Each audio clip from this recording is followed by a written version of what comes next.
Hello everyone, welcome to Study Hunt. मेरा नाम है अनम खान। आज बहुत ज़्यादा इंपॉर्टेंट टॉपिक डिस्कस करने वाले हैं पॉलिटिकल साइंस का, दैट इज लेजिस्लेचर।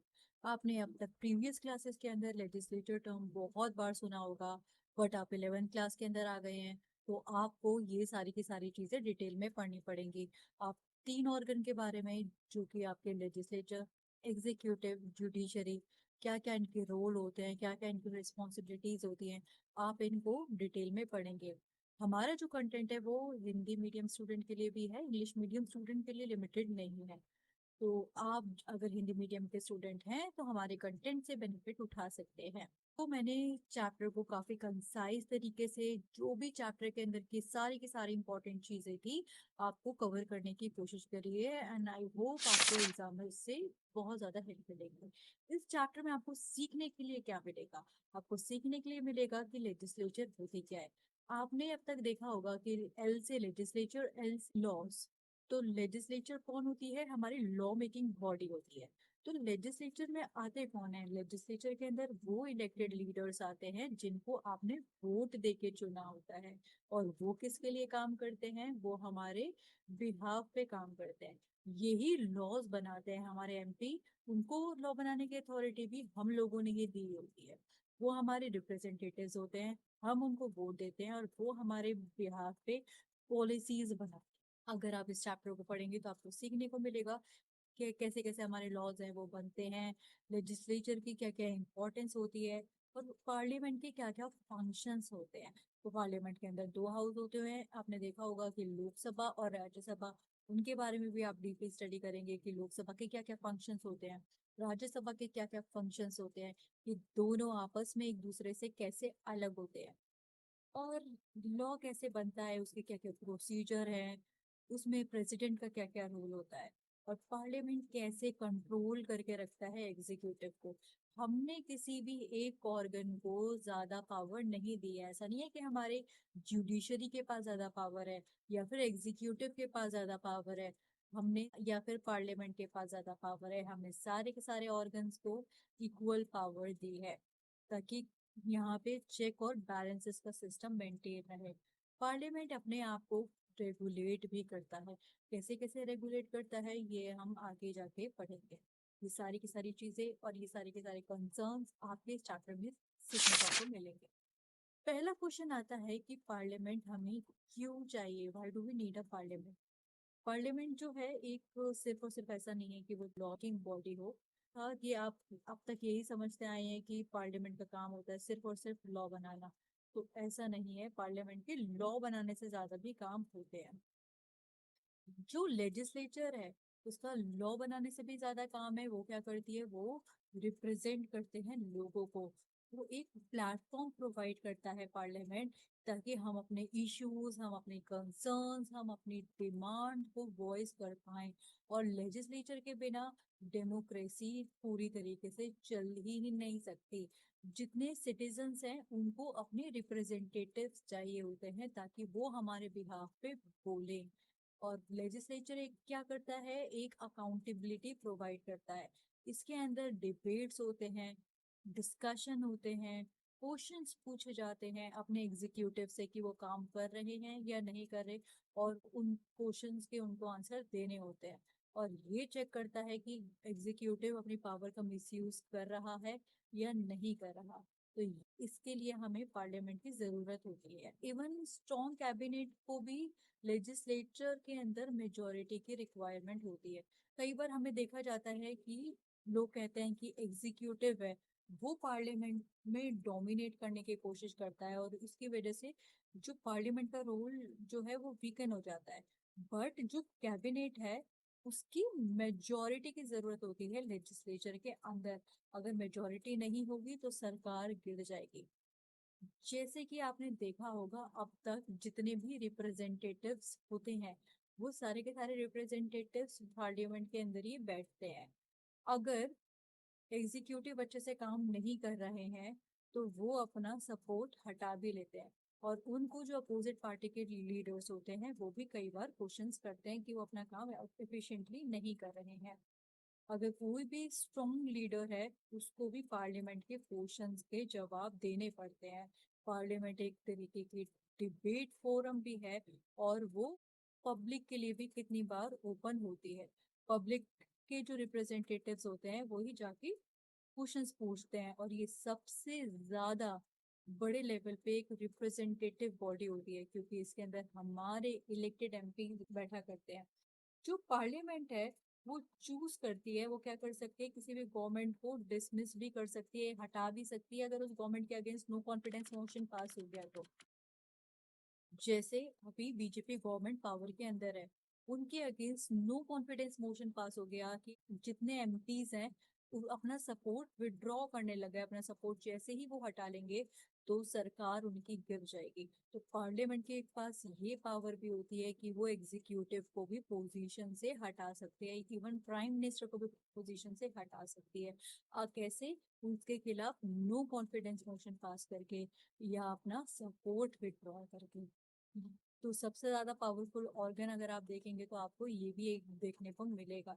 अब तक हम सिर्फ और सिर्फ एग्जीक्यूटिव को ही इम्पोर्टेंट मानते थे। जो पार्लियामेंट है वो नेशनल लेजिस्लेचर के लिए यूज किया जाता है, जैसे कि लोकसभा के लिए और राज्यसभा के लिए और प्रेसिडेंट के लिए, ये तीनों के लिए पार्लियामेंट का यूज किया जाता है। हर स्टेट के पास अपनी खुद की स्टेट लेजिस्लेचर होती है, जैसे कि लेजिस्लेटिव असेंबली होती है, और कुछ स्टेट्स के अंदर अपनी लेजिस्लेटिव काउंसिल होती है। और अगर हम शॉर्ट में समझें, पार्लियामेंट लेजिस्लेचर जो है हमारा एक पार्ट है डेमोक्रेसी का। ये इंश्योर करती है कि अकाउंटेबिलिटी भी हो, डिबेट्स हो। यहाँ पे आप देखते होंगे कि ऐसा ही नहीं है जो एग्जीक्यूटिव है उसने कोई पॉलिसी बता दी और वही पॉलिसी बन गई। जो अपोजिशन लीडर्स होते हैं वो भी उसको सुनते हैं, उसको एनालाइज करते हैं, उसको क्रिटिसाइज भी करते हैं, और जो लीडर्स होते हैं उसको अप्रिशिएट भी किया जाता है उनकी पॉलिसीज को, अगर वो लोगों के फेवर में है तो। और ये रिप्रेजेंट करती है लोगों को नेशनल लेवल पे और स्टेट लेवल पे भी। एक आता है आपका by cameral legislature. By cameral legislature का मतलब होता है जब दो लेजिस्लेचर होती हैं उसको कहते हैं हम बाई कैमरल लेजिस्लेचर। पार्लियामेंट के अंदर, इंडिया के अंदर दो हाउसेस होते हैं। दो हाउसेस कौन कौन से होते हैं हमारे? एक होता है राज्यसभा, एक होता है लोकसभा। राज्यसभा होता है काउंसिल ऑफ स्टेट, लोकसभा होता है हाउस ऑफ पीपल। जो कॉन्स्टिट्यूशन है उसने कुछ स्टेट को ऑप्शन दिया है कि वो स्टैब्लिश कर सकती है या तो यूनिकैमरल लेजिस्लेचर या बाई कैमरल लेजिस्लेचर। तो at present there are 6 states that have bicameral legislature, जिनकी दो लेजिस्लेचर। तो ये भी याद रखिएगा, ये भी एग्जाम में शॉर्ट क्वेश्चंस में आता है, आपका 1 या 2 नंबर में आ सकता है कि बाई कैमरल लेजिस्लेचर होती क्या है। जहाँ पे दो हाउसेस होंगे हम उसको बाई कैमरल लेजिस्लेचर बोलेंगे। दो हाउसेस हैं हमारे, council of states that is Rajya Sabha, and the other one is house of people that is Lok Sabha. Constitution ने हमें प्रोविजन दिए हैं, ऑप्शन दिए हैं, like we can establish unicameral legislature यानी कि one legislature that is Lok Sabha, या फिर bicameral legislature. At present there are 6 states that have bicameral legislature. कौन कौन से स्टेट्स हैं वो है आंध्र प्रदेश, बिहार, कर्नाटका, महाराष्ट्र, तेलंगाना एंड उत्तर प्रदेश। ये आपके मैप पे मार्क करने के लिए भी आ सकते हैं, मेक श्योर आप इसको मैप पे भी मार्क कर पाए। आप इसको कैसे याद रख सकते हैं? ABKMTO, ABKMTO। A is for Andhra Pradesh, B is for Bihar, K is for Karnataka, M is for Maharashtra, T is for Telangana and U is for Uttar Pradesh. ऐसे आप याद रख सकते हैं। जो कंट्रीज जिनके साइजेस काफी बड़े होते हैं और वो काफी ज्यादा डाइवर्स होती हैं, वो प्रेफर करती हैं कि उनके दो हाउसेस रहें नेशनल लेजिस्लेचर के अंदर, ताकि उनको रिप्रेजेंटेशन मिल पाए सारे के सारे सेक्शन को सोसाइटी के अंदर। और वो रिप्रेजेंटेशन दे पाए किसके बेसिस पे? जोग्राफिकल लोकेशन के बेसिस पे कंट्री को। जितने डिसीजंस हैं वो ज्यादातर दोनों हाउसेस उनके लेते हैं। इसका मतलब होता है कि कोई भी बिल, कोई भी पॉलिसी, उसको ट्वाइस रिव्यू किया जाता है। तो मेक श्योर ये आप लिख कर आए अपने आंसर के अंदर कि बाई कैमरल लेजिस्लेचर होती क्या है। इससे रिलेटेड भी आपका आता ही क्वेश्चन है कौन कौन से स्टेट्स में होती है, ये आपका मैप पे भी मार्क करने के लिए आ सकता है। नेक्स्ट आता है आपका राज्यसभा। राज्यसभा के जो इलेक्शंस होते हैं, आपने इलेक्शन और इलेक्शन वाले चैप्टर के अंदर पढ़ा होगा कि राज्यसभा के जो इलेक्शंस होते हैं ना वो इनडायरेक्टली इलेक्टेड बॉडी है। इसमें डायरेक्ट इलेक्शन नहीं होते। उस वो जो इलेक्शंस होते हैं वो होते हैं प्रोपोर्शनल रिप्रेजेंटेशन के through with single transferable vote system. जब आपने इलेक्शन एंड रिप्रेजेंटेशन वाला चैप्टर पढ़ा होगा तो आपने इसको और ज्यादा डिटेल के अंदर समझा होगा। जो राज्यसभा होता है ना वो रिप्रेजेंट करता है स्टेट्स को इंडिया के। ये एक इनडायरेक्ट इलेक्टेड बॉडी होती है। इसमें क्या होता है कि जो स्टेट लेजिस्लेटिव असेंबली के मेंबर्स होते हैं ना वो भी इसमें वोट डालते हैं, दैट इज एमएलए। वो ही जाके वोट डालकर आते हैं। राज्यसभा का जो कारपेट होता है ना, आर से राज्यसभा, आर से रेड, ये याद रखना। वो रेड कलर का होता है। रेड कलर का इसलिए होता है बिकॉज इट रिप्रेजेंट लॉयल्टी। ठीक है, वो लॉयल्टी को रिप्रेजेंट करते हैं, इसीलिए उनका कारपेट रेड कलर का होता है। और ये हमने जो अडॉप्ट किया था ये ब्रिटेन से अडॉप्ट किया था। और अगर हम देखेंगे लोकसभा का जो कारपेट होता है वो ग्रीन कलर का होता है। It represent grass root reality, वो ग्रास रूट रियलिटी को भी देते हैं। और राज्यसभा के अंदर ये चीज याद रखना, एसिमेट्रिक रिप्रेजेंटेशन होता है। एसिमेट्रिक रिप्रेजेंटेशन क्या होता है? आप दो तरीके के रिप्रेजेंटेशन होते हैं, एक होता है सिमेट्रिक, एक होता है असिमेट्रिक। सिमेट्रिक रिप्रेजेंटेशन का मतलब क्या होता है कि इक्वल रिप्रेजेंटेशन होना all over the country irrespective of size and population.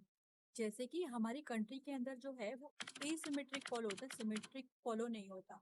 जैसे कि मान लो यूपी की पॉपुलेशन जो है वो ज्यादा है, और ये ट्रू भी है, और गोवा की पॉपुलेशन है वो कम पॉपुलेशन है, ये भी सच है। तो हम क्या करें कि यूपी को और गोवा को सेम पार्लियामेंट के अंदर रिप्रेजेंटेशन दे। तो it would be unfair, right? क्योंकि वहां पे जो, अगर आप लोगों को देखोगे तो यूपी की पॉपुलेशन ज्यादा है और गोवा की कम है, या फिर केरला की कम है, या असम की कम है, या फिर बिहार की ज्यादा है। तो हमने क्या किया है, हमने एसिमेट्रिक फॉलो किया है। हमने जो पॉपुलेशन के बेसिस पे रिप्रेजेंटेशन दी है, स्टेट के बेसिस पे नहीं दी है। तो कितनी बार आपने देखा होगा यूएस के अंदर आपकी काफी ज्यादा लोगों ने ट्रम्प के अगेंस्ट में वोट किया होता है, ट्रम्प के फेवर में उन्होंने वोट नहीं किया होता, बट तब भी ट्रम्प पावर में कैसे आ जाते हैं? क्योंकि कुछ स्टेट ऐसे हैं, मान लो एक एग्जाम्पल के तौर पे मैं आपको बता देती हूँ कि एक स्टेट है, 25 लाख लोग, वहां पे सपोज ट्रम्प को वोट नहीं आते हैं, लेकिन 1 लाख जहाँ की जनसंख्या थी वहां पे ट्रम्प को वोट आ जाते हैं। तो उस वाले एरिया में ट्रम्प की सरकार बन जाएगी। और जो 25 लाख लोग में से मान लो 24 लाख ने ट्रम्प के फेवर में वोट नहीं किया था, तो उनका वोट एक तरीके से वैल्यूएबल नहीं होगा। तो सिमेट्रिक रिप्रेजेंटेशन, जैसे कि स्टेट से याद रखना, ऐसे स्टेट ऐसे सिमेट्रिक, उसमें हम स्टेट वाइज रिप्रेजेंटेशन देते हैं, हर स्टेट का इक्वल रिप्रेजेंटेशन। वहां पे क्या होता है, यूएस में 50 स्टेट्स हैं, तो 50 स्टेट्स में एक स्टेट में दो रिप्रेजेंटेशन दिए जाते हैं, और हर स्टेट का equal, irrespective of their geographical size, irrespective of their population। और एसिमेट्रिक का, जैसे कि हमारे इंडिया के अंदर वी हैव गिवन, एसिमेट्रिक में क्या होता है कि हमने पॉपुलेशन के बेसिस पे हमने वोटिंग राइट दी है। तो ये याद रखना है, ये हमारा कॉन्स्टिट्यूशन के फोर्थ शेड्यूल के अंदर आता है। जो मेंबर होते हैं राज्यसभा के, they are elected for the period of 6 years, हम वो 6 years के लिए इलेक्टेड होते हैं। तो ये चीज आप हमेशा याद रखना, सिमेट्रिक रिप्रेजेंटेशन। ये लोकसभा के अंदर भी यही सेम चीज प्रैक्टिस होती है। तो राज्यसभा के अंदर 233 इलेक्टेड मेंबर्स होते हैं एंड 12 नॉमिनेटेड मेंबर होते हैं। ये कहाँ कहाँ से आते हैं? ये साहित्य के फील्ड से आते हैं, ये विज्ञान की फील्ड से आते हैं, ये कला की फील्ड से आते हैं, ये सामाजिक फील्ड से आते हैं। नेक्स्ट आता है हमारा लोकसभा। लोकसभा के अंदर जो इलेक्टेड लीडर्स होते हैं ना, ये वो वाले इलेक्टेड लीडर्स होते हैं जो कि हमने चूज करे होते हैं। राज्यसभा जो होती है वो कभी ऐसा नहीं होता कि वो कंप्लीटली डिसॉल्व हो जाती है। राज्यसभा के अंदर 2/3 सीट कंसिस्टेंट होती है, 1/3 पे इलेक्शंस हमेशा होते रहते हैं, हर ईयर होते रहते हैं। ये आपने इलेक्शन एंड रिप्रेजेंटेशन के अंदर भी पढ़ा होगा, ये परमानेंट हाउस होता है। लोकसभा कितनी बार ऐसा होता है कि वो डिसॉल्व हो जाती है, तो जो हमारे पार्लियामेंट है उसके काम कैसे चलेंगे, उसके काम को देखने के लिए तब राज्यसभा होती है, राज्यसभा उनके काम को देखती है। तो ये वाली बात भी याद रखना उस टाइम पे। नेक्स्ट जो मैंने आपको बताया लोकसभा के बारे में, लोकसभा को हम स्टेट लेजिस्लेटिव असेंबली भी बोलते हैं। इसमें डायरेक्टली इलेक्टेड मेंबर्स आते हैं, दैट इज आवर एमपी। हम लोकसभा के अंदर एमपीज को वोट देते हैं। इसमें क्या होता है, जो हम एंटायर कंट्री को डिवाइड कर लेते हैं अलग अलग कॉन्स्टिट्यूएंसीज के अंदर।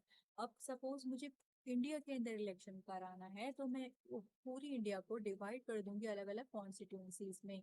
हम उसको 543 कॉन्स्टिट्यूएंसीज के अंदर बांट देंगे, 543 अलग अलग पार्ट्स के अंदर बांट देंगे, और उसी में इलेक्शन कराएंगे। जब हम स्टेट लेवल पे इलेक्शन कराते हैं तो हम एक स्टेट को अलग अलग पार्ट्स के अंदर बांट देते हैं। जैसे जब दिल्ली में हम इलेक्शन कराते हैं तो दिल्ली को हम 70 पार्ट्स के अंदर बांट देते हैं। लेकिन जब हम लोकसभा के अंदर इलेक्शन कराते हैं तो हम दिल्ली को 7 पार्ट्स में बांटते हैं और एंटायर कंट्री को हम 543 पार्ट्स के अंदर डिवाइड कर देते हैं, ताकि हमारे जो इलेक्शंस हैं वो अच्छे से हो पाए। और ये जो डेटा है ना 543 सीट्स वाला, ये काफी टाइम से चेंज नहीं हुआ है। ये जो लास्ट रिवाइज हुआ था डेटा, ये 1971 के अंदर हुआ था। इसको चेंज होने के लिए भी प्रॉब्लम आ रही है। हमारी जो करंट गवर्नमेंट है उसने भी इनिशिएटिव लिया था कि हम इसको चेंज कर देते हैं, लेकिन जो सदर्न कंट्रीज हैं उनको इस चीज से रिलेटेड प्रॉब्लम है। ये आपको मैं एक एग्जांपल के थ्रू बता देती हूँ कि क्या उस सदर्न कंट्री को क्या प्रॉब्लम आ रही होगी इससे। स्टेट डीलिमिटेशन के बारे में अगर आपने सुना होगा कि हमने क्या किया है, जो सीट्स दी है वो पॉपुलेशन के बेसिस पे दी गई है। 1:10 लाख का रेशियो है। अब हमारी जो सीट्स हैं वो 543 है। ये जो लास्ट रिवाइज हुआ था वो 1971 के अंदर लास्ट रिवाइज हुआ। अब से लेके 2025 तक जो सीट्स हैं, लोगों की पॉपुलेशन में काफी ज्यादा चेंज आया है। तो हमें क्या करना चाहिए, सीट्स में इंक्रीमेंट भी करना चाहिए, क्योंकि पॉपुलेशन जो है हमारी बढ़ी है तब से, राइट। लेकिन हमने इसमें चेंज क्यों नहीं किया है, क्योंकि जो सदर्न कंट्रीज थी इन्होंने वर्क किया अपनी पॉपुलेशन के कंट्रोल पे।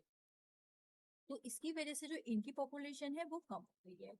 लेकिन जो नॉर्दर्न स्टेट्स थे जैसे कि यूपी, बिहार, झारखंड, ठीक है, ये सारे के सारे जो स्टेट्स हुआ करते थे, यहाँ पे पॉपुलेशन जो है वो बढ़ी है। वो क्यों बढ़ी है, क्योंकि यहाँ पे लिटरेसी ज्यादा है, तो यहाँ की पॉपुलेशन जो है वो बढ़ी है। और अगर हम पॉपुलेशन यहाँ पे सदन में देखे जाए, यहाँ पे लिटरेसी रेट जो है वो हाई है, लोग ज्यादा पढ़े लिखे हैं, तो उन्होंने पॉपुलेशन कंट्रोल पे वर्क किया है। तो अब इन लोगों का कहना है कि अगर हम पॉपुलेशन के बेस पे बढ़ाएंगे, तो यहाँ की तो पॉपुलेशन बढ़ रही है, तो फॉर एग्जांपल लोकसभा की यहाँ पे 70 सीट है यूपी में, तो हम उसको क्या कर सकते हैं कि जब वो पॉपुलेशन के बेसिस पे पढ़ेंगी तो ये 100+ हो जाएंगी।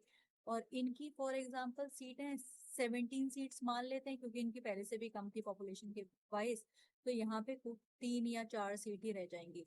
तो ये जो नदन वाले लोग हैं, नदन स्टेट वाले लोग हैं, उनको ज्यादा रिप्रेजेंटेशन मिल पाएगा हमारे पार्लियामेंट के अंदर। बट जो सदन वाले लोग हैं उनको रिप्रेजेंटेशन नहीं मिल पाएगा। और जो सरकार बनेगी आगे चल के वो नॉर्दर्न टेस्ट के हिसाब से ही सरकार बनेगी। वो कहते हैं कि हम लोगों ने अपनी पॉपुलेशन पे कंट्रोल किया, हमने सारी की सारी चीजों पे कंट्रोल किया, बट इसको चेंज करने का अगर हम पॉपुलेशन के बेसिस पे अब करते हैं, it would be unfair for us. हमारी पसंद की सरकार तो आगे चल के बन ही नहीं पाएगी। जो भी लोकसभा में मेजोरिटी की सीट्स आएंगी वो किसके बेसिस पे आएंगी, वो नदर्न इंडिया के बेसिस पर आएंगी। उनकी उनकी टेस्ट के अकॉर्डिंग, उनकी प्रेफरेंस के अकॉर्डिंग ही सीट्स बना करेंगे। तो ये बात आप हमेशा याद रखना कि इसलिए वो लोग अपोज कर रहे हैं। तो आपकी क्या ओपिनियन है कि हमें पॉपुलेशन के बेस पे सीट्स जो है वो बढ़ानी चाहिए या नहीं बढ़ानी चाहिए? अगर हम बढ़ाएंगे तो लोकसभा के सीट्स हो सकता है फ्यूचर में 800+ भी हो जाए। जो हमारा न्यू पार्लियामेंट अगर आप देखेंगे तो उसमें जो सिटिंग्स दी गई हैं एमपीज के बैठने की, वो 800 के अप्रोक्सीमेटली दी गए हैं। तो आप लोगों की क्या ओपिनियन है कि हमें बढ़ानी चाहिए या नहीं बढ़ानी चाहिए? उसके क्या क्या पॉजिटिव चीजें हो सकती हैं बढ़ाने के पीछे, क्या क्या नेगेटिव हो सकती हैं, आप ये कमेंट बॉक्स के अंदर जरूर बताओ। एक नेक्स्ट आता है आपका बाई कैमरल लेजिस्लेचर जर्मनी से रिलेटेड। ये वैसे इतना इम्पोर्टेंट नहीं है, अगर आप इसको कर लेंगे तो अच्छा है, लेकिन वैसे इतना एग्जाम में इससे रिलेटेड ज्यादा पूछा नहीं जाता। यहाँ पे जर्मनी में ना बिल्कुल अलग ही सिस्टम फॉलो होता है। कैंडिडेट ना वोट देते हैं, 2 वोट देते हैं। एक तो कैंडिडेट को वोट देते हैं, वोटर्स दो वोट दे रहे हैं, एक कैंडिडेट को वोट दे रहे हैं और दूसरा वोट दे रहे हैं वो पार्टी को। वहां की जो फेडरल असेंबली है,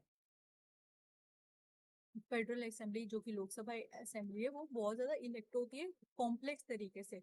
उसमें जो इलेक्शंस होते हैं वो डायरेक्ट इलेक्शंस होते हैं, प्रोपोर्शनल रिप्रेजेंटेशन के थ्रू होते हैं।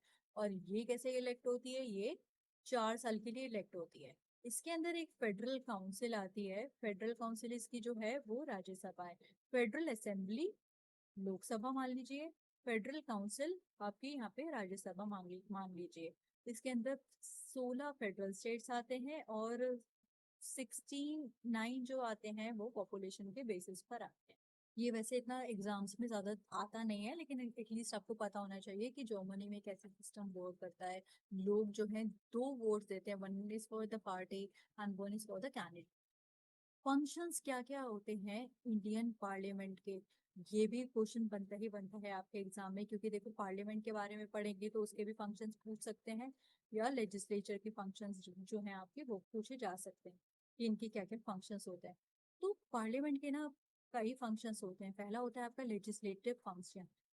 पार्लियामेंट का क्या काम होता है? पार्लियामेंट का काम होता है लॉ बनाना, एल से लेजिस्लेचर, एल से लॉ बनाना। तो पार्लियामेंट क्या करती है? वो इनैक्ट करती है लेजिस्लेशन को पूरी कंट्री के। वो क्या करती है? वो ड्राफ्ट करती है बिल।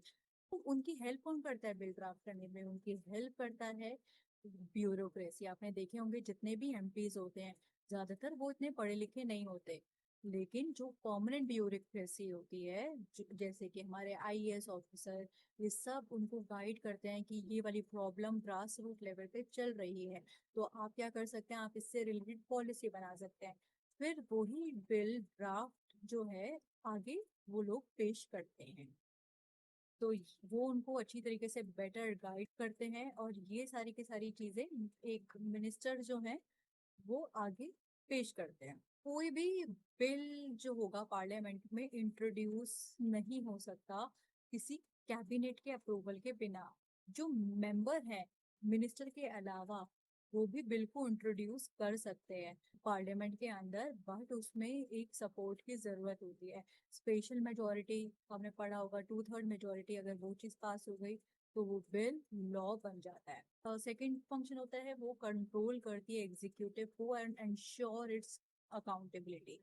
अगर जो एग्जीक्यूटिव है वो ओवर स्टेप ना कर पाए और उसकी अथॉरिटी, वो अपना जो वर्क कर रहा है वो अथॉरिटी के अंडर ही काम करे, तो ये उसको चेक करती रहती है टाइम टू टाइम। उससे क्वेश्चंस पूछे जाते हैं कि अब वो काम जो कर रहे हैं वो ठीक से काम कर रहे हैं या नहीं कर रहे हैं। वर्ड होता है इसका फाइनेंशियल फंक्शन। लेजिस्लेटर क्या करती है? टैक्सेस को भी कंट्रोल करके रखती है। जो भी हमारे टैक्स से रिलेटेड चीजें हैं वो यहाँ पे कंट्रोल होती हैं कि किस चीज में, कौन सी पॉलिसी में कितना अमाउंट स्पेंड करना है। जैसे एजुकेशन में इस साल कितना स्पेंड करना है, इंफ्रास्ट्रक्चर के अंदर कितना स्पेंड करना है, हेल्थ में कितना स्पेंड करना है। तो ये सारे के सारे काम पार्लियामेंट के अंदर होते हैं। एक और चीज याद रखना कि मनी से रिलेटेड जो बिल्स हैं वो लोकसभा के अंदर पास होते हैं, वो राज्यसभा के अंदर पास नहीं होते। नेक्स्ट आता है इसके अंदर रिप्रेजेंटेशन। एक इसका ये भी बहुत इंपॉर्टेंट फंक्शन होता है। रिप्रेजेंटेशन का मतलब क्या होता है कि पार्लियामेंट ना रिप्रेजेंट करता है अलग अलग व्यूज को सोसाइटी के, जो कि यहाँ पे ऐसा नहीं है कि एक पर्टिकुलर रिलीजन के लोग बैठे हों। यहाँ पे काफी ज्यादा डिफरेंट रिलीजन के लोग बैठे हुआ करते हैं, डिफरेंट सोसाइटी के लोग बैठे हुआ करते हैं, डिफरेंट इकोनॉमी स्ट्रक्चर के लोग बैठे हुआ करते हैं। तो अब जैसे कि डिफरेंट लोग कैसे बैठ सकते हैं एमपी? अब सपोज मैं economically weaker section of society हूँ, या फिर मैं लोअर कास्ट हूँ, मैंने कास्ट के नाम पे बोल दिया और अपने एमपी को वहां पे बिठाया, और ताकि जो मेरी नीड्स एक्सपेक्टेशन है उसको हमारे जो एमपी हैं वो फुलफिल करें। तो हमने ऐसे करके उनको बिठाया था। वहाँ पे डिफरेंट रिलीजन के लोग भी बैठते हैं, तो वो जाके जनता को ही रिप्रेजेंट करते हैं। नेक्स्ट फंक्शन क्या होता है उसका? वो आता है डिबेटिंग फंक्शन। पहले तो आप ये देख सकते हैं जो हिंदी मीडियम के स्टूडेंट हैं कि इसके विधायक कार्य होते हैं, कार्यपालिका के नियंत्रण, वित्तीय कार्य, प्रतिनिधित्व। ये 4 इसके फंक्शंस जो थे, हमें आपको मैंने और सिंपल तरीके से समझाने की कोशिश करी। इसके चार अलग फंक्शंस भी आते हैं। एक होता है रिप्रेजेंटेशन का, जैसे कि मैंने आपको बताया था कि वो रिफ्लेक्ट करता है डाइवर्स व्यू को। जैसे मैंने आपको बताया था कि सोसाइटी में काफी ज्यादा डिफरेंट डिफरेंट व्यूज होते हैं, उनको रिप्रेजेंट भी करता है। एक इसका होता है डिबेटिंग फंक्शन। डिबेटिंग फंक्शन का मतलब क्या होता है कि मेंबर्स जो हैं विदाउट फेयर किसी भी मैटर पे बोल देते हैं, कोई भी कंसर्न को रेज कर लेते हैं, और एग्जीक्यूटिव को आंसर्स उनको देना पड़ता है। वो पूछ सकते हैं कि आपने ये जो फंड बोला था कि एजुकेशन पे लगाओगे, वो आपने कहाँ लगाया है, कितना फंड आपने लगाया है एजुकेशन के ऊपर। वो इजीली उनसे अपने सारे के सारे इश्यूज को पूछ सकते हैं। और ये डिबेटिंग फंक्शन है ना, वो हार्ट माना जाता है डेमोक्रेसी के डिसीजन मेकिंग का। कोई भी बिन पॉलिसी यहाँ पे बिना डिबेट बिना डिस्कशन के वो नहीं बनती है, कोई भी बिल पास नहीं होता है। तो याद रखना, एक कॉन्स्टिट्यूएंट फंक्शन भी आता है इसके अंदर। इसके अंदर जो पार्लियामेंट है ना, उसके पास पावर होती है। पावर कैसी होती है उसके पास कि वो डिस्कशन कर सकती है, इनैक्ट कर सकती है, चेंजेस कर सकती है कॉन्स्टिट्यूशन के अंदर। और जो कॉन्स्टिट्यूशन पावर होती है अलग अलग हाउसेस की, वो अलग होती है। उसमें क्या होता है आपका, जैसे कि स्पेशल मेजोरिटी अगर होगी तो फिर वो लॉ बन जाएगा। एक आता है आपका नेक्स्ट सबसे इम्पोर्टेंट फंक्शन, वो है इलेक्टोरल फंक्शन। इलेक्टोरल फंक्शन के अंदर क्या होता है, यहाँ पे पार्लियामेंट के अंदर इलेक्शंस भी होते हैं, जहाँ पे आपके एमपीज वोट डालते हैं, एमएलएज वोट डालते हैं, जिन्हें हमने ही चूज किया होता है। वो वहाँ पे किसके इलेक्शंस होते हैं, वहाँ पे प्रेसिडेंट के इलेक्शन होते हैं, वाइस प्रेसिडेंट के इलेक्शन होते हैं। और नेक्स्ट आता है आपका जुडिशियल फंक्शन। जुडिशियल फंक्शन के अंदर क्या होता है, पार्लियामेंट क्या करती है, वो रिमूव भी कर सकती है प्रेसिडेंट को, वाइस प्रेसिडेंट को। तो वाइस प्रेसिडेंट का आपको पता होगा कि वाइस प्रेसिडेंट जो है एक्स एफिशियो चेयरमैन होते हैं राज्यसभा के। अगर राज्यसभा में मेजोरिटी पास हो गई, स्पेशल मेजोरिटी, कि इनको हटाना है, तो उनको हम हटा भी सकते हैं। लोकसभा में जो है वाइस प्रेसिडेंट को नहीं हटाया जाता, बट राज्यसभा में हटा दिया जाता है। और इसमें जज को भी हम हटा सकते हैं, हाई कोर्ट के और सुप्रीम कोर्ट के। लेकिन इनको हटाना इतना आसान नहीं है, ये भी एक काफी ज्यादा डिफिकल्ट होता है हमारे लिए जज को हटाना। नेक्स्ट हमारा टॉपिक आता है पावर ऑफ लोकसभा। लोकसभा की कौन कौन सी पावर होती है जो कि राज्यसभा के पास नहीं होती। लोकसभा का क्या काम होता है, राज्यसभा का क्या काम होता है, ये हमें जानने को मिलेगा। तो लोकसभा का काम होता है कि वो लॉ बनाती है। कौन से लॉज बनाती है, यूनियन लिस्ट के लिए और कॉन्करेंट लिस्ट के लिए, लेकिन ये स्टेट लिस्ट के लॉज नहीं बनाती। और लोकसभा का सेकंड काम क्या होता है कि वो इंट्रोड्यूस कर सकती है मनी मनी बिल को और नॉन मनी बिल को। लेकिन राज्यसभा है वो मनी बिल को इंट्रोड्यूस नहीं कर सकती, लेकिन लोकसभा इंट्रोड्यूस कर सकती है। लोकसभा कंट्रोल करके रखती है एग्जीक्यूटिव को। एग्जीक्यूटिव को कैसे कंट्रोल कर दिए, वो उनसे क्वेश्चन पूछती है, और ऐसे क्वेश्चन पूछती है कि जिसके आंसर्स उनको करने ही करने होते हैं। और अगर वहां पे उनसे कुछ क्वेश्चन पूछे गए और उन्होंने वो आंसर नहीं किया, तो आगे जाके सरकार गिरने का भी काम हो सकता है। आपने नो कॉन्फिडेंस मोशन के बारे में सुना होगा कि नो कॉन्फिडेंस मोशन अगर किसी भी पार्टी के अगेंस्ट में फाइल हो गया जो कि अभी करंटली पावर में है, तो उस वहां पे क्या होगा कि वहां पे दोबारा से इलेक्शंस होंगे। ठीक है, अगर किसी का भी नो कॉन्फिडेंस मोशन पास हो गया कि अभी जैसे कि बीजेपी पावर में है, और सारे के सारे जो एमपीज है अपना सपोर्ट विड्रॉ कर ले, मान लीजिए अपना वो सपोर्ट हटा लेते हैं, तो सरकार जो होगी वो हट जाएगी। जैसे हमारे 543 एमपीज है, अगर वो सपोर्ट हटा लेते हैं तो उनकी जो सरकार अभी करंटली प्रेजेंट है वो हट जाएगी। लोकसभा एक और फंक्शन होता है, जो थर्ड फंक्शन होता है कि वो अप्रूव करती है प्रपोजल को टैक्सेशन से रिलेटेड। वो बजट इंट्रोड्यूस करती है, एनुअल फाइनेंशियल स्टेटमेंट्स को देखती है। और ये भी थर्ड इम्पोर्टेंट फंक्शन के अंदर इसका आता है। फोर्थ आता है कि वो अमेंड भी कर सकती है कॉन्स्टिट्यूशन। हमारे कॉन्स्टिट्यूशन में 106 से ज्यादा अमेंडमेंट्स अब तक हो चुकी हैं। अमेंडमेंट का मतलब होता है चेंज इन द कॉन्स्टिट्यूशन और मॉडिफिकेशन इन द कॉन्स्टिट्यूशन। हम कॉन्स्टिट्यूशन के अंदर पूरी तरीके से चेंज नहीं कर सकते। There is certain basic structure of the constitution that we can not change. और जो बेसिक स्ट्रक्चर होता क्या है, वो टाइम टू टाइम डिसाइड करती है, that is our supreme court. ये सुप्रीम कोर्ट के जजमेंट में भी आया था कि जो सुप्रीम कोर्ट है वो बेसिक स्ट्रक्चर जो होगा वो टाइम टू टाइम डिसाइड करेगी। आप ये आगे के आने वाले चैप्टर्स के अंदर पढ़ेंगे। आप देख सकते हैं कि जो लेजिस्लेचर है वो क्या करती है, वो टाइम टू टाइम कॉन्स्टिट्यूशन को अमेंड करती रहती है, और जो जुडिशरी है वो बेसिक स्ट्रक्चर ऑफ कॉन्स्टिट्यूशन को डिफाइन करती है कि बेसिक स्ट्रक्चर क्या है। बेसिक स्ट्रक्चर में क्या आता है, मैं आपको एक एग्जांपल के लिए बता देती हूँ कि India is a secular country. तो सेकुलर स्ट्रक्चर है वो इंडिया का बिल्कुल नहीं बदला जा सकता। ऐसा नहीं है कि हम उसको सेकुलरिज्म को हटा दें और एक पर्टिकुलर डोमिनेंट रिलीजियस कंट्री बना दें। तो ये चीजें जो हैं वो नहीं हो सकती, इंडिया के बेसिक स्ट्रक्चर में आती है। इंडिया का जो मॉडल है वो सोशलिज्म कैपिटलिज्म, हमारा नाम पे बेस्ड था, हमने सोशलिज्म को भी कैपिटलिज्म को भी अपनाया हुआ है। और हमारी कंट्री है डेमोक्रेटिक है, हम उसको मोनार्की नहीं बना सकते। तो ये कुछ मैंने आपको एग्जांपल्स बताए जो बेसिक स्ट्रक्चर ऑफ कॉन्स्टिट्यूशन में आते हैं, और वो धीरे धीरे करके कोड डिफाइन करती रहती है। पहले हमारा जो राइट टू प्रॉपर्टी है वो भी फंडामेंटल राइट हुआ करता था, बट अब हमारा राइट टू प्रॉपर्टी जो है वो फंडामेंटल राइट नहीं है। नेक्स्ट जो होता है इम्पोर्टेंट फंक्शन में क्या होता है, पहले वो इमरजेंसी भी लगा सकती है लोकसभा। पहले क्या हुआ करता था कि प्राइम मिनिस्टर के पास सोल पावर हुआ करती थी कि वो ही इमरजेंसी खुद लगा सकते हैं, जैसे कि इंदिरा गांधी ने लगा दी थी इमरजेंसी। आप ये 12th क्लास के अंदर और ज्यादा डिटेल में पढ़ेंगे इमरजेंसी के बारे में।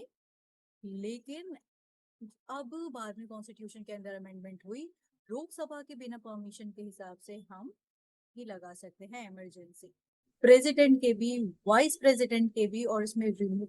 और यहाँ पे क्या कर सकते हैं, इसके पास एक और पावर होती है कि वो रिमूव भी कर सकती है जजेस को, सुप्रीम कोर्ट के और हाई कोर्ट के जजेस को भी रिमूव कर सकती है। और इसके अंदर ना काफी अलग अलग कमिटीज होती है, अलग अलग कमीशंस होती है, और धीरे धीरे इनकी सारी की सारी जो रिपोर्ट्स हैं, इनकी जो फाइंडिंग्स हैं, उनको कंसिडर किया जाता है।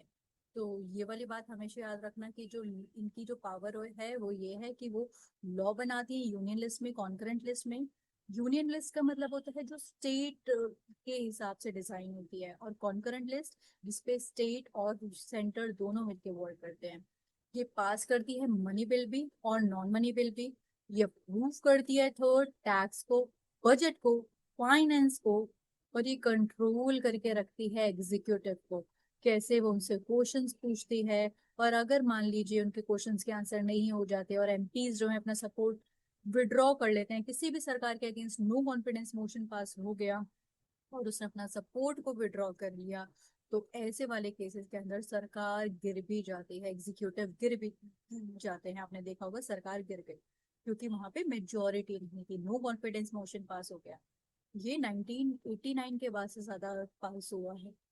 एक इसके पास पावर होती है कि ये अमेंड कर सकती है कॉन्स्टिट्यूशन को, मॉडिफाई कर सकती है कॉन्स्टिट्यूशन को, बट दैट्स जो बेसिक स्ट्रक्चर होता है उसको मॉडिफाई नहीं कर सकती। अब इमरजेंसी भी लगानी है तो उनको लोकसभा की परमिशन लेनी पड़ेगी, क्योंकि लोकसभा के पास इतनी पावर होती है ना, इसके अंदर जो सारे के सारे एमपीज होते हैं वो सारे हमारे द्वारा इलेक्टेड होते हैं, उनको हम लोगों ने इलेक्ट करके वहां पे पोजीशन पे पहुंचाया होता है। तो इसीलिए इमरजेंसी भी लगानी है तो भी उनकी परमिशन की जरूरत है, ताकि जो एग्जीक्यूटिव है अपनी पावर का मिसयूज ना करे। यहाँ पे इलेक्शंस होते हैं प्रेसिडेंट के, वाइस प्रेसिडेंट के, और जो जजेस हैं उनको भी रिमूव किया जा सकता है।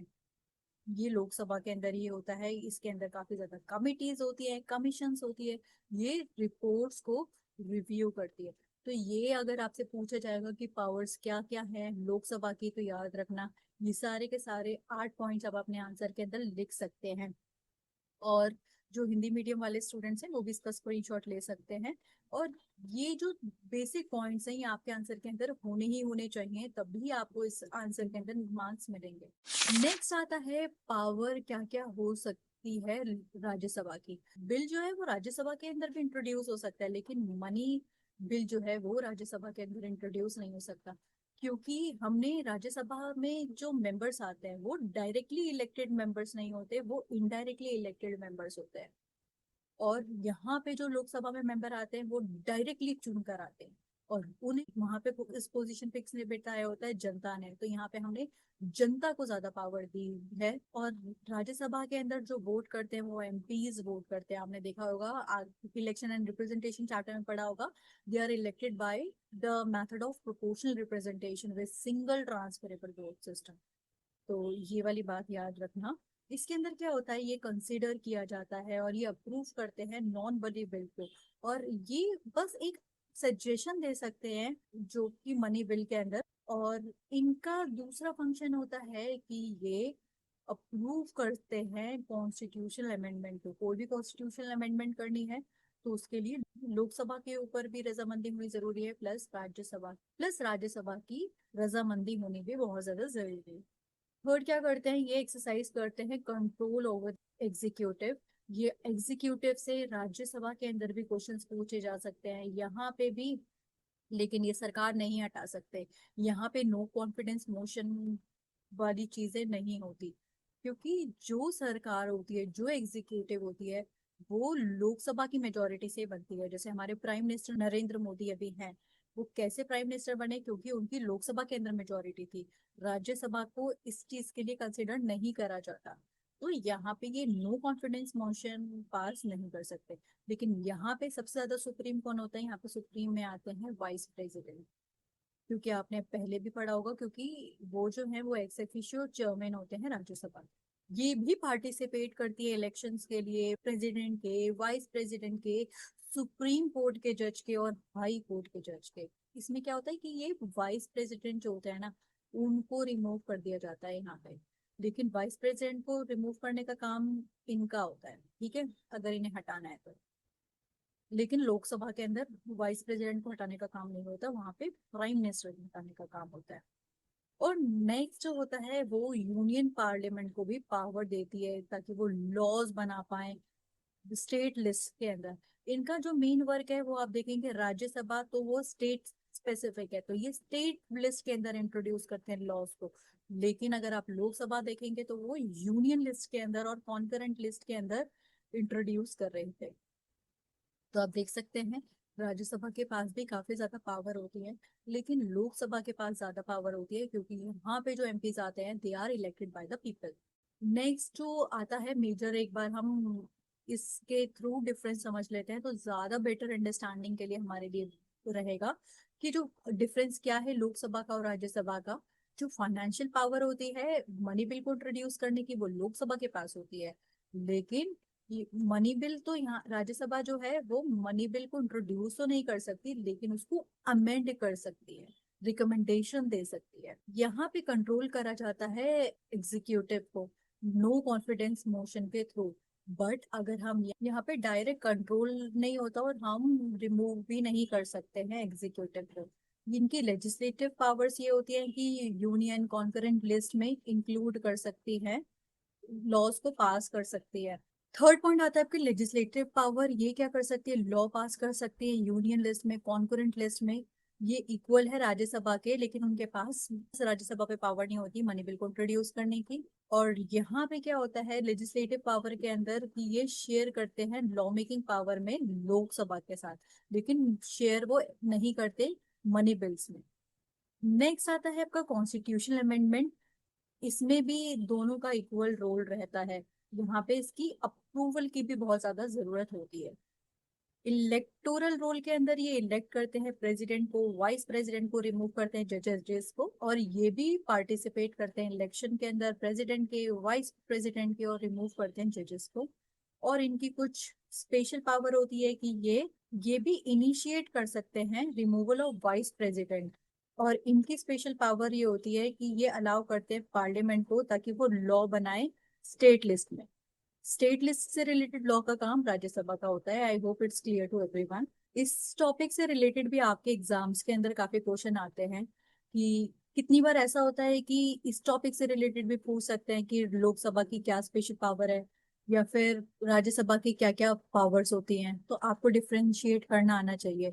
या तो इसमें पार्लियामेंट के रोल से रिलेटेड आपके क्वेश्चंस आते हैं, या फिर आपके जो क्वेश्चंस आते हैं वो इन दोनों की पावर से रिलेटेड आते हैं। तो कितनी बार आपके जो मैंने आपको बताया था कि PT1 में और PT2 में इससे रिलेटेड आपके क्वेश्चंस बन जाते हैं। अब नेक्स्ट आता है आपका कि क्या क्या स्पेशल पावर होती है राज्यसभा की और लोकसभा की। आपके बुक के अंदर भी स्पेशल पावर जो है वो अलग से दे रखी है और नॉर्मल पावर्स अलग से दे रखी है। जो राज्यसभा होती है वो रिप्रेजेंट करती है स्टेट को, और जो भी स्टेट से रिलेटेड मैटर्स होते हैं उनको वो रिप्रेजेंट करती है कि स्टेट में ये वाली प्रॉब्लम है, एग्रीकल्चर से रिलेटेड प्रॉब्लम है, इंफ्रास्ट्रक्चर से रिलेटेड प्रॉब्लम है, तो वो सारे के सारे स्टेट को देखने का काम होता है, वो राज्यसभा का होता है। वो कोई भी मैटर स्टेट लिस्ट से रिमूव कर सकती है, जो कि स्टेट लेजिस्लेटिव असेंबली के अंदर आता है।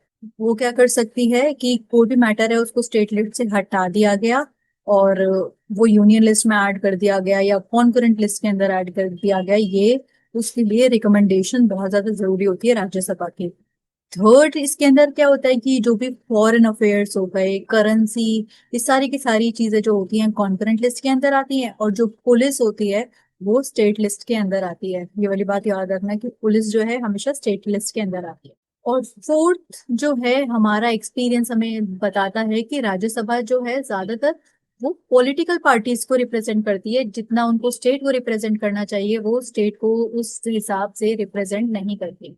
और हमारी अगर स्पेशल पावर की बात करेंगे लोकसभा के अंदर, तो लोकसभा के अंदर स्पेशल पावर जो होती है वो ये होती है कि वो मनी बिल को इनिशिएट करती है। लेकिन मनी बिल की अगर इनिशिएशन की बात करें तो राज्यसभा मनी बिल को इनिशिएट नहीं कर सकती, जैसा कि मैं आपको ऑलरेडी पहले बता चुकी हूँ। तो ये वाली बात तो हमेशा याद रखना, कितनी बार वन मार्कर ये क्वेश्चन बनता ही बनता है इससे रिलेटेड। और जितने भी काउंसिल ऑफ मिनिस्टर्स है ना, ये भी लोकसभा के लिए रिस्पॉन्सिबल होते हैं, लेकिन ये राज्यसभा के अंदर रिस्पॉन्सिबल नहीं होते। काउंसिल ऑफ मिनिस्टर आपने पढ़े होंगे कि वो 15% होते हैं सारे के सारे मिनिस्टर्स के। और अगर कोई भी प्राइम मिनिस्टर रिजाइन करते हैं तो सारे के सारे काउंसिल ऑफ मिनिस्टर को भी रिजाइन करना पड़ता है। और काउंसिल ऑफ मिनिस्टर की एडवाइस पे ही हमारे प्रेसिडेंट वर्क करते हैं, तो उनके पास भी काफी ज्यादा पावर होती है। और ये जो काउंसिल ऑफ मिनिस्टर हैं ये सिर्फ और सिर्फ लोकसभा में ही रिस्पॉन्सिबल होते हैं, ये राज्यसभा के अंदर रिस्पॉन्सिबल नहीं होते। जो राज्यसभा होती है वो भी गवर्नमेंट को क्रिटिसाइज कर सकती है, लेकिन वो गवर्नमेंट को रिमूव नहीं कर सकती, क्योंकि मैंने आपको पहले भी बताया था कि वो नो कॉन्फिडेंस मोशन पास नहीं कर सकते किसी की भी गवर्नमेंट के अगेंस्ट में। जो भी मनी रिलेटेड इश्यूज होते हैं, गवर्नमेंट रिलेटेड इश्यूज होते हैं, उसकी सारी की सारी पावर जो है वो लोकसभा को दी गई है। हमने इसलिए दी है क्योंकि वहां पे हमने लोगों को ज्यादा पावर दी गई है। तो ये वाली बात भी याद रखिएगा कि इससे रिलेटेड भी, स्पेशल फंक्शन से रिलेटेड भी आपका क्वेश्चन आ जाता है। अब नेक्स्ट इंपॉर्टेंट चीज बनती है आपकी कि पार्लियामेंट जो है वो लॉ कैसे बनाती है।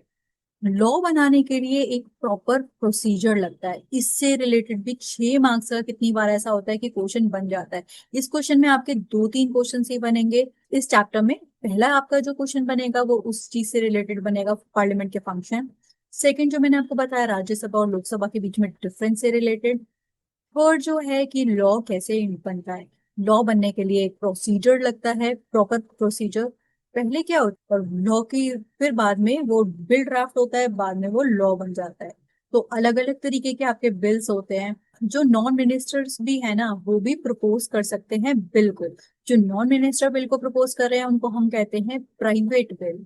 और जो बिल प्रपोज करे जा रहे हैं मिनिस्टर्स द्वारा वो होते हैं हमारे गवर्नमेंट बिल। तो याद रखना कि 2 तरीके के बिल हैं, एक तो वैसे हमारे मनी बिल और नॉन मनी बिल ये भी आते हैं, एक आते हैं हमारे जो प्राइवेट, जो नॉन मिनिस्टर इंट्रोड्यूस करें, और जो मिनिस्टर्स इंट्रोड्यूस करें वो गवर्नमेंट है। संसद में कानून 2 तरीके से बनता है, अभी आप पूरा का पूरा प्रोसीजर पढ़ेंगे, उसमें राज्यसभा कैसे कैसे रोल प्ले करता है, लोकसभा कैसे कैसे रोल प्ले करता है कानून बनाने के लिए संसद में। अब आता है आपका कि लॉ मेकिंग पार्लियामेंट के अंदर कैसे होती है। तो हमारा जो आर्टिकल 117 है, ये आपका इसके लिए तो आता नहीं है, मतलब इतना स्पेसिफिक आपके एग्जाम्स के लिए नहीं पूछा जाएगा क्योंकि आप 11th क्लास में हो। But if you are preparing for the competitive exam then they can ask you कि कौन सा जो आर्टिकल है वो डील करता है फाइनेंशियल मैटर ऑफ कॉन्स्टिट्यूशन को। तो आप उसमें लिख सकते हैं आर्टिकल 117। जो आर्टिकल 117 है वो फाइनेंशियल मैटर को डील करता है कॉन्स्टिट्यूशन को, जिसके अंदर इंक्लूड होता है मनी बिल। जो लोकसभा का स्पीकर होते हैं वो डिसाइड करते हैं कि जो बिल है वो मनी बिल है या नहीं है। जो ऑर्डिनरी बिल है उसमें तो हम चेंजेस कर सकते हैं कॉन्स्टिट्यूशनल अरेंजमेंट के थ्रू, लेकिन जो मनी बिल है उसमें हम कोई चेंजेस नहीं कर सकते, वो लोकसभा ही उसमें चेंज कर सकती है। स्पीकर के पास पावर होती है, ये भी क्वेश्चन 1 मार्क में वैसे पूछा जा सकता है कि किसके पास पावर होती है डिसाइड करने की जो बिल है वो मनी बिल है और नहीं है। तो लोकसभा के स्पीकर के पास पावर होती है, जो अभी है हमारे at present Om Birla. Law making जो है एक लीगल प्रोसेस भी है, प्लस वो एक पॉलिटिकल प्रोसेस भी है, क्योंकि जो भी गवर्नमेंट आएगी वो अपनी पॉलिसीज लेकर आती है। अभी जो करंट गवर्नमेंट है वो अपनी पॉलिसीज लेकर आएंगी, अगर कांग्रेस है तो उसकी डिफरेंट आइडियोलॉजी होगी, डिफरेंट प्रोसीजर्स। थर्ड आपका जो आता है इसके अंदर पे कि बिल बनाने के लिए काफी ज्यादा कंसिडरेशन की जरूरत लगती है।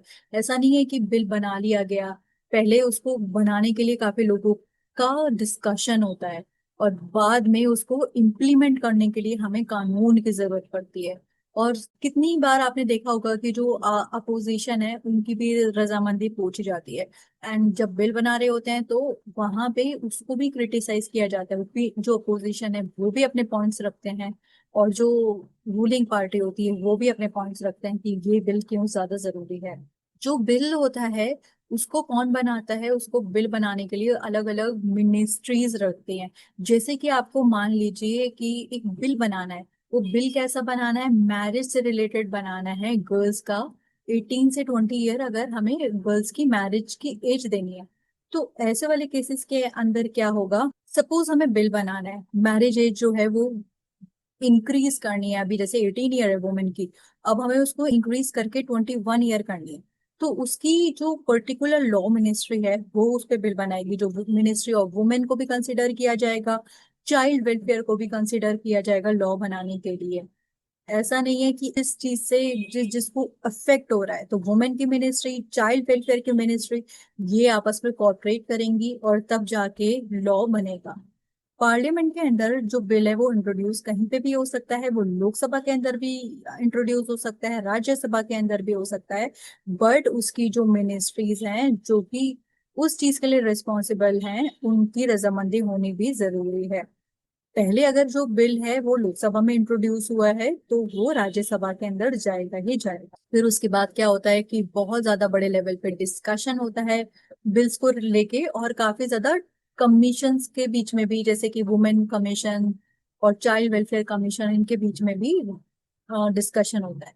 फिर रिकमेंडेशन पूछी जाती है, दोनों हाउसेस की अपनी रजामंदी ली जाती है बिल बनाने के लिए, और अगर राज्यसभा सहमत नहीं होती तो वो ये जो बिल है उसको वापस भेज देती है लोकसभा में कि हम इससे एग्री नहीं करते, फिर उसमें मॉडिफिकेशन होती है। लेकिन मनी रिलेटेड बिल जो है राज्यसभा को अप्रूव करने ही पड़ते हैं। जो रिकमेंडेशन होती है बिल बनाने के लिए अलग अलग कमिटीज की भी जरूरत होती है, और वो सारी सारी कमिटीज जो अपने बिल की रिकमेंडेशन है वो दोनों के दोनों हाउसेस के अंदर को भेज देती है। तो इन कमिटीज जो होती हैं हमारी स्पेशल कमिटीज है, डॉग कमिटीज है, इनको हम मिनिएचर लेजिस्लेचर भी बोलते हैं, क्योंकि ये डिसीजन मेकिंग में पार्टिसिपेट करती हैं प्रोसेस के अंदर। अब मान लीजिए कि जो बिल है वो दोनों के दोनों हाउसेस ने पास कर दिया है, फिर वो जॉइंट सेशन के अंदर डिस्कशन होता है। जॉइंट सेशन के अंदर सारी की सारी चीजें कि ये जो बिल है वो कैसे कैसे इम्प्लीमेंट होगा, कैसे कैसे होगा, इसको कैसे आगे जाके ये लोगों के लिए कैसे बेनिफिशियल है, ये सारी की सारी चीजें जो है वो जॉइंट सेशन में बिल बनाने के लिए डिस्कस होती है। जॉइंट सेशन के अंदर लोकसभा राज्यसभा के दोनों के मेंबर्स बैठते हैं। अगर मनी बिल है तो राज्यसभा को वो अप्रूव करना पड़ता है, या फिर वो उसमें रिकमेंडेशन दे सकती है, लेकिन राज्यसभा उसको रिजेक्ट नहीं कर सकती। अगर मान लीजिए 14 दिन के अंदर राज्यसभा ने एक्शन नहीं लिया मनी बिल से रिलेटेड, तो वो पास हो जाएगा। तो राज्यसभा को भी एक रिकमेंडेशन के लिए वो दे सकते हैं, लेकिन ज्यादातर ऐसा होता है कि वो नहीं देते अपने रिकमेंडेशन। जो अमेंडमेंट है बिल से रिलेटेड, जो मनी बिल नहीं होते ऑर्डिनरी बिल्स हैं, वो सजेस्ट करती है राज्यसभा।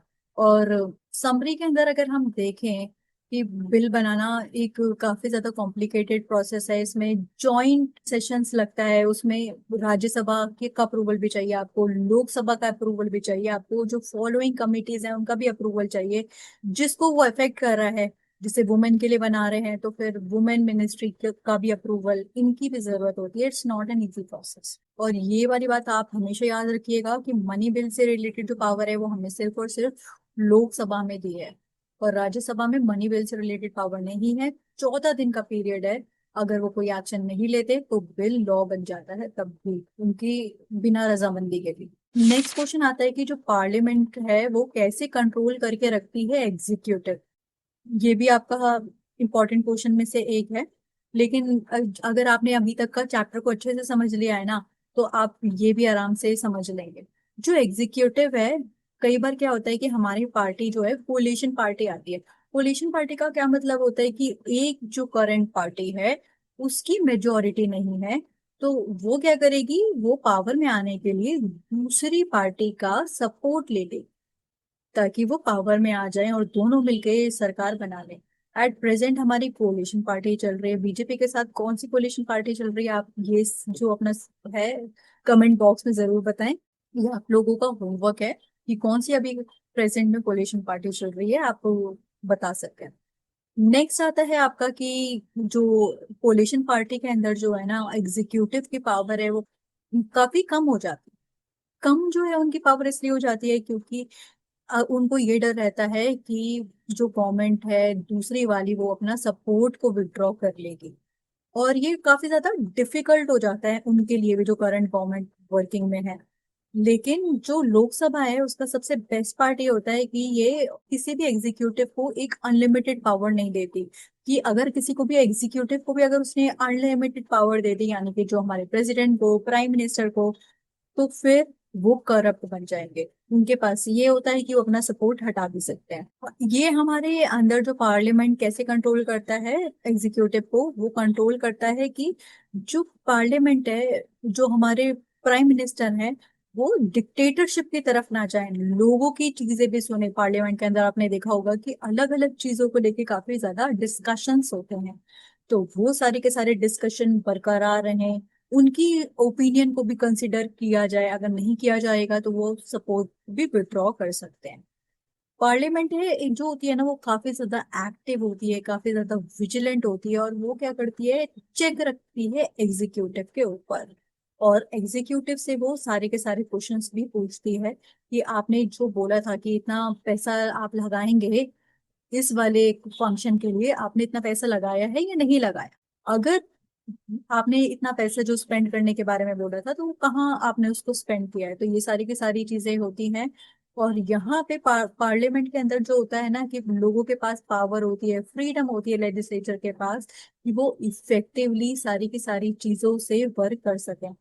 और यहाँ पे सबसे इम्पोर्टेंट चीज होती है कि अगर किसी ने किसी गवर्नमेंट को क्रिटिसाइज भी कर दिया, तो उसके ऊपर लीगल एक्शन ज्यादातर नहीं लिया जा सकता। कोई भी चीज पार्लियामेंट के अंदर कही गई है, जैसे कि राहुल गांधी कभी बीजेपी को क्रिटिसाइज करते हुए वो कोई भी स्टेटमेंट कहते हैं, तो उससे रिलेटेड हम पार्लियामेंट में अगर उन्होंने कुछ कहा है तो हम एक्शन नहीं ले सकते कि इन्होंने ऐसा क्यों कर दिया, क्योंकि फ्रीडम ऑफ स्पीच हमारी कंट्री के अंदर है और उसको बरकरार रखा जाए।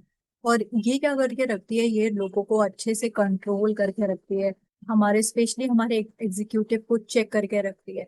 तो एक बात हमेशा याद रखना, ये मैं आपकी जनरल नॉलेज के लिए बताती हूँ, जो लोकसभा है वो हाउस ऑफ पीपल है।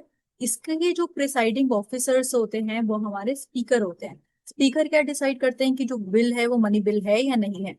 जो राज्यसभा होती है वो काउंसिल ऑफ स्टेट्स होती है, उसके जो प्रिसाइडिंग ऑफिसर्स होते हैं वो हमारे चेयरमैन होते हैं। ये बात हमेशा याद रखना। वो वाइस प्रेसिडेंट ऑफ इंडिया भी होते हैं। ज्यादातर लोगों को प्रॉब्लम होती है कि लेजिस्लेटिव असेंबली क्या होती है और विधानसभा, इनमें क्या क्या डिफरेंस है। तो ये बात याद रखना, जो लेजिस्लेटिव असेंबली होती है ये हमारी होती है विधानसभा। आपने सुना होगा कि ये जो है अभी विधानसभा के इलेक्शंस है, ठीक है। इसके जो प्रिसाइडिंग ऑफिसर्स होते हैं वो हमारे होते हैं स्पीकर। और नेक्स्ट आता है आपका लेजिस्लेटिव काउंसिल, इसको हम हिंदी में बोलते हैं विधान परिषद। इसके जो प्रिसाइडिंग ऑफिसर होते हैं वो होते हैं चेयरमैन। ज्यादातर लोगों को ये चीज नहीं पता होती कि लेजिस्लेटिव असेंबली जो है हमारी विधानसभा है, लेजिस्लेटिव काउंसिल जो होती है हमारी विधान परिषद होती है। इसके प्रिसाइडिंग ऑफिसर हमारे चेयरमैन हो गए, इसके प्रिसाइडिंग ऑफिसर हमारे स्पीकर हो गए।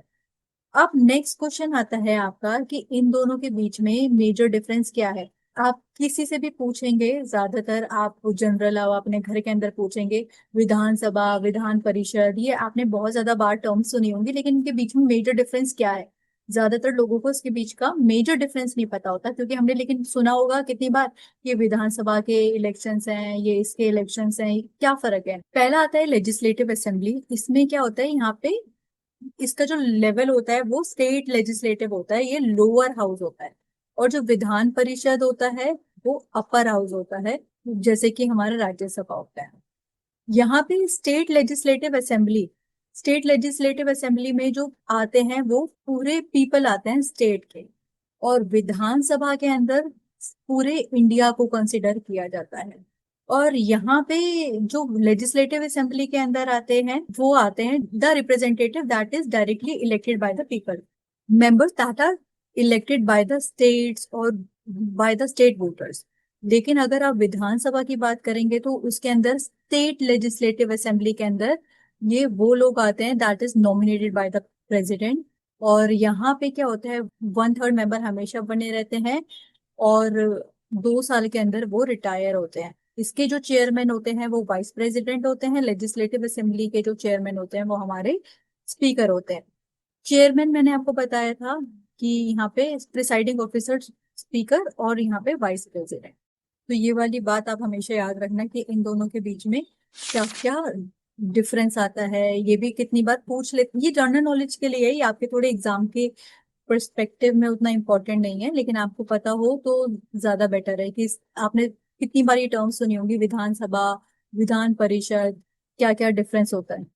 नेक्स्ट ये आपकी जो चीजें है ना ये उसके अंदर आ सकती है, 1 मार्क्स के अकॉर्डिंग आपकी आ सकती है। तो बस इसकी कितनी बार पूछ लेते हैं कि क्वेश्चन आर क्या होता है, 0 आर क्या होता है, तो इतना थोड़ा बहुत आइडिया होना चाहिए। लेकिन इसके ऊपर लॉन्ग क्वेश्चन ज्यादातर आपके नहीं बनते। जो लेजिस्लेचर होती है पार्लियामेंट्री सिस्टम के अंदर, वो इंश्योर करती है कि जो एग्जीक्यूटिव है वो अकाउंटेबल रहे वेरियस स्टेजेस पे। जैसे कि अगर हम कोई भी पॉलिसी बना रहे हैं, उसको लॉ का इम्प्लीमेंट कर रहे हैं, तो उसके लिए वो चाहते हैं कि एग्जीक्यूटिव है वो अकाउंटेबल रहे। हम कैसे उसको अकाउंटेबल रह सकते हैं, हम काफी ज्यादा डिबेट्स के थ्रू, हम कोई भी चीज है कि कोई भी पॉलिसी अगर गवर्नमेंट लेकर आई तो हम उस पर डिबेट्स कर सकते हैं, उसके ऊपर डिस्कशन कर सकते हैं। हम रिफ्यूज भी कर सकते हैं कि हम ये नहीं चाहते लॉ इसलिए बने, हम उसको क्रिटिसाइज कर सकते हैं। और हम उसको उसके अगेंस्ट नो कॉन्फिडेंस मोशन भी पास कर सकते हैं। इसका हमारे हाथ में क्या, पार्लियामेंट कैसे कंट्रोल करके रखती है, पार्लियामेंट जो है ना वो कंट्रोल करके रखती है एग्जीक्यूटिव को अलग अलग तरीके से, कि जो भी है बिल उसमें आप डिस्कशन हो, ये बिल कैसे इम्प्लीमेंट होगा, कैसे ग्राउंड रियलिटी लोगों की एनालाइज करेगा और कैसे कैसे उसको इम्प्लीमेंट होगा, उसका पूरा प्लान समझना, उसके ऊपर डिस्कशन करना। नेक्स्ट आता है क्वेश्चन आवर। क्वेश्चन आवर का वैसे 1 मार्क्स का आपका क्वेश्चन बन सकता है आपके, ठीक है। तो क्वेश्चन आवर्स में बेसिकली क्या होता है, एवरी डे होता है पार्लियामेंट सेक्शन के अंदर, जहाँ पे क्या होता है मिनिस्टर्स हैं वो रिस्पॉन्ड करते हैं जो भी उनसे क्वेश्चंस पूछे जाते हैं। जो भी मेंबर्स हैं उनसे क्वेश्चन पूछ रहे हैं तो उनको उनका रिस्पॉन्स करना ही करना पड़ता है। ये बहुत ज्यादा इंपॉर्टेंट है क्योंकि ये एक ऐसा मेथड है जो कि एक एग्जीक्यूटिव को चेक करके रख सकता है ताकि वो आर्बिट्री पावर का यूज ना करे, डिक्टेटरशिप की तरफ ना बढ़े। और ये कंट्रोल करके रखता है पूरे के पूरे एडमिनिस्ट्रेशन को, एजेंसीज को, गवर्नमेंट की।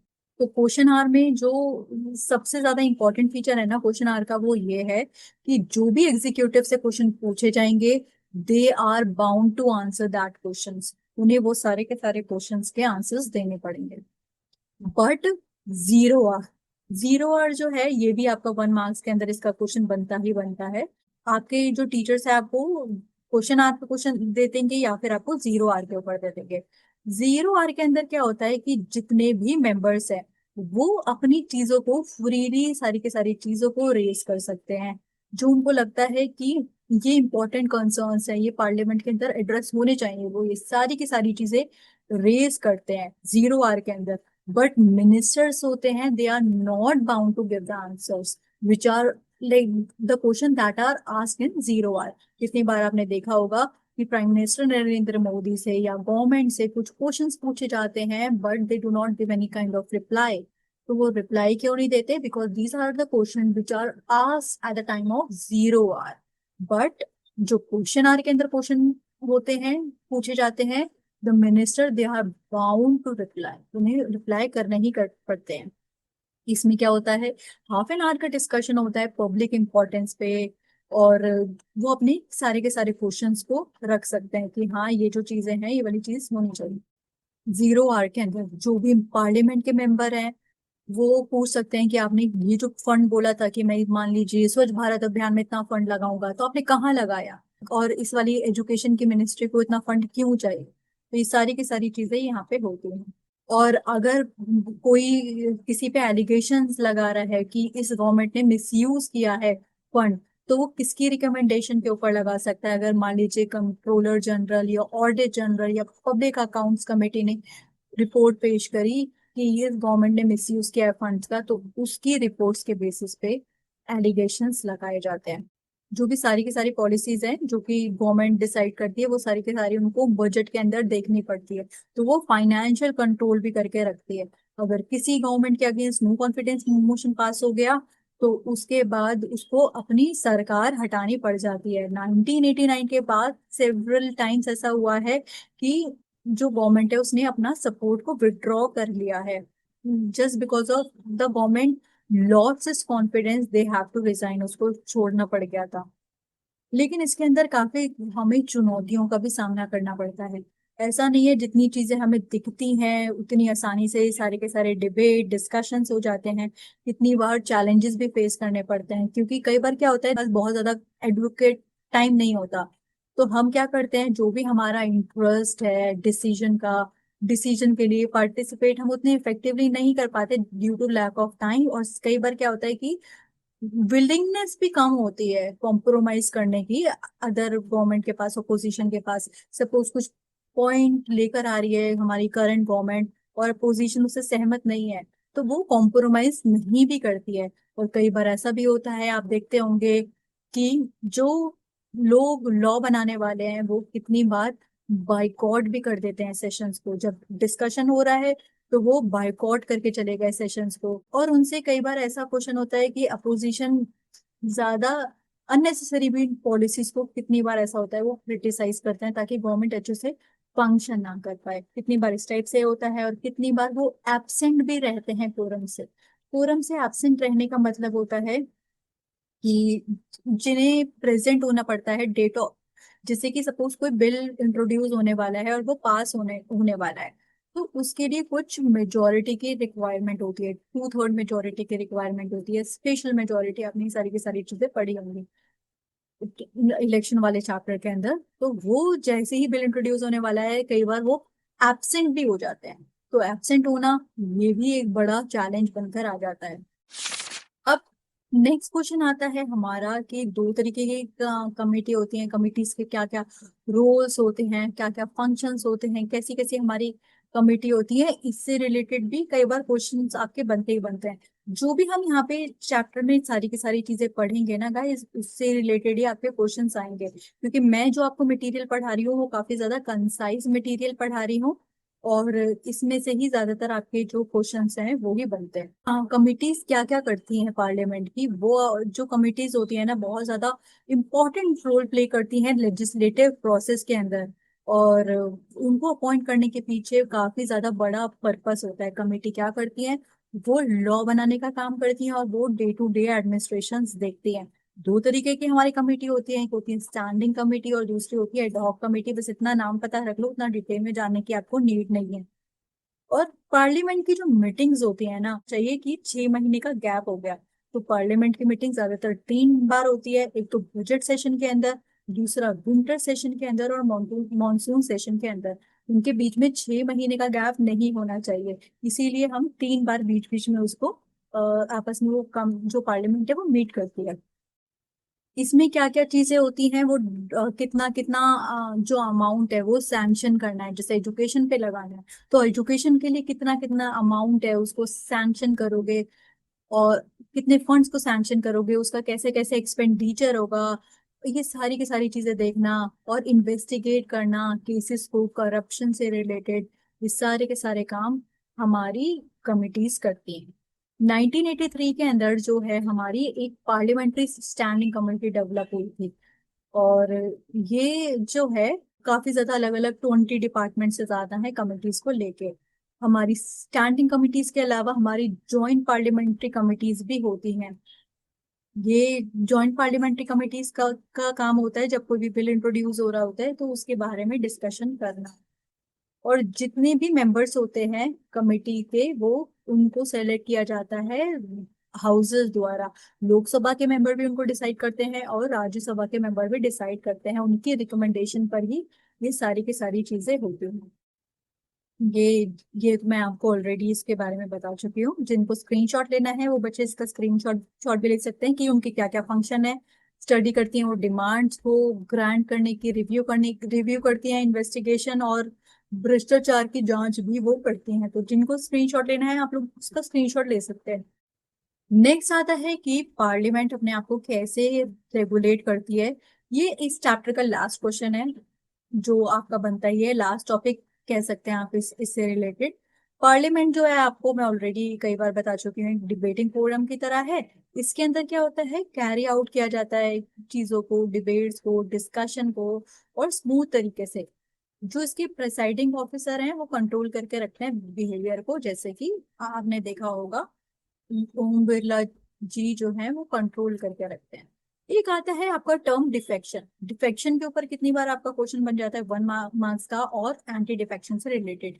डिफेक्शन का मतलब होता है कि एक पर्सन जब वो एब्सेंट रहता है हाउस से, जब उसको प्रेजेंट रहने के लिए कहा गया हो। जैसे कि मान लीजिए बीजेपी कोई बिल लेकर आई, पेश किया, और उस टाइम पे उसकी रजामंदी की जरूरत होती। बिल लॉ लॉ कैसे बनेगा कि अब बीजेपी ने एक बिल इंट्रोड्यूस किया, कोई भी मिनिस्टर बिल को इंट्रोड्यूस करेगा और जो बाकी के लोग हैं उस पे समर्थक अपना देंगे कि हम इस बिल से एग्री करते हैं। अब डिफेक्शन का मतलब क्या है कि एक मिनिस्टर को उस दिन प्रेजेंट होना था जिस दिन लॉ बना रही थी गवर्नमेंट, और वो उस दिन एब्सेंट हो जाते हैं। ये होता है डिफेक्शन, और उनको एक तरीके से वो वॉलेंट्री उनकी खुद की लीव होती है। एंटी डिफेक्शन जो है वो अलग चीज है। एंटी डिफेक्शन का लॉ बना दिया गया है हमारा। एंटी डिफेक्शन का मतलब ये होता है कि एक इंडिविजुअल जिस पार्टी से खड़े हुए थे इलेक्शन के लिए, उसको उसी पार्टी का रहना होता है, वो अपनी पार्टी चेंज नहीं कर सकते। ये हमारा एंटी डिफेक्शन लॉ है। पहले क्या हुआ था कि आप देख सकते हैं कि एंटी डिफेक्शन लॉ के अंदर, एग्जाम्पल के थ्रू बताती हूँ मैं, कि मैं इलेक्शन में खड़ी हुई थी बीजेपी से जीतने के बाद मुझे सपोज कांग्रेस ने ज्यादा ऑफर कर दिए पैसे, तो मैं बीजेपी को छोड़ के कांग्रेस में आ जाऊंगी। पहले ऐसे करा करते थे लोग कि कांग्रेस की टिकट से जीते फिर बीजेपी में आ गए, फिर वहां पे चीज बात नहीं बनी, फिर कांग्रेस में आ गए। तो जिस पार्टी की टिकट पे आप खड़े हुए थे, जीते थे, आपको उसी पार्टी का रहना होता है। ये हमारा एंटी डिफेक्शन लॉ पास हो गया। एक फ्रेज भी यूज हुई थी, आया राम गया राम। इन्होंने इतनी बार जल्दी जल्दी पार्टी चेंज करी थी, 3 से ज्यादा बार उन्होंने पार्टी को जल्दी जल्दी चेंज किया था, बीजेपी कांग्रेस।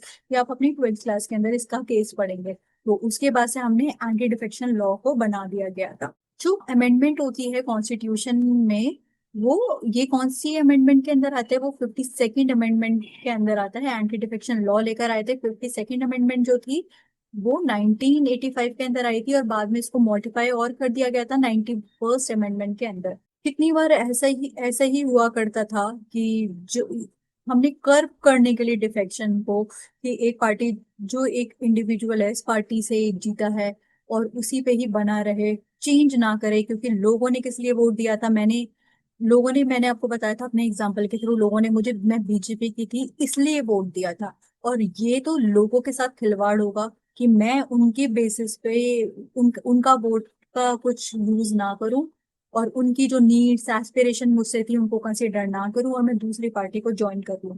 इसलिए हमने एंटी डिफेक्शन लॉ बनाया था। तो एंटी डिफेक्शन से रिलेटेड भी आपके इसमें क्वेश्चन आ जाते हैं। आई होप ये चैप्टर आपको अच्छे से समझ आया होगा। इस चैप्टर की सारी मेजर चीजें मैंने आपको बहुत कंसाइज में समझाने की कोशिश करी है। आप इस पीपीटीज को और इस स्टडी मटेरियल को फॉलो कर लेंगे तो आपके बहुत अच्छे मार्क्स आ जाएंगे। जो मैंने आपको टाइम टू टाइम सारी की सारी चीजें बताई थी, ये वाले क्वेश्चन आपके आएंगे चाहे आप किसी भी स्कूल में हो, आपसे वही चीजें पूछी जाएंगी। तो मेक श्योर आप करके आए उसको अच्छे से। ऐसा भी हो सकता है कि कुछ चीजें आपके PT1 में ना पूछे जाए, वो हाफ ईयरली में पूछ ले, हाफ ईयरली में ना पूछे जाए तो आपके बाद में फाइनल एग्जाम में पूछ ले। लेकिन जो भी मैंने आपको इंपॉर्टेंट बताया है उससे रिलेटेड आपके क्वेश्चंस आएंगे। आई होप आपको सारी की सारी चीज समझ आई हो। And thanks for your time and your showing your consistency. और इस वीडियो को लाइक करें या सब्सक्राइब करें इस चैनल को। Thank you everyone for your time.